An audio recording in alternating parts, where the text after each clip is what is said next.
The costs of using a Westpac credit card are more complex than a simple yearly charge.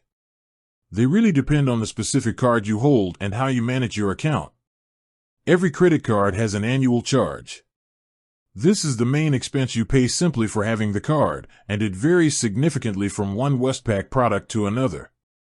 Low-fee cards have a minimal or even no annual charge, sometimes conditional on your yearly spending.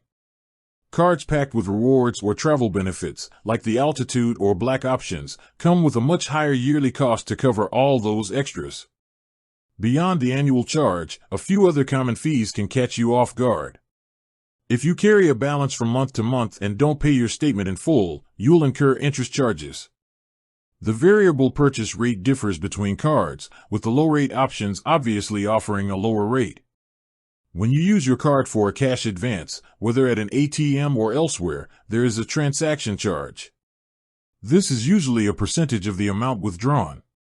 Finally, international usage can add extra expense. Most Westpac cards charge a foreign transaction percentage whenever you buy something in a different currency or shop online with an overseas merchant. Some cards, like the Westpac Lite card, are specifically designed to eliminate this international cost. The key to managing your Westpac credit card is understanding the full range of charges attached to your specific product. Always check your card's terms and conditions to avoid unexpected deductions.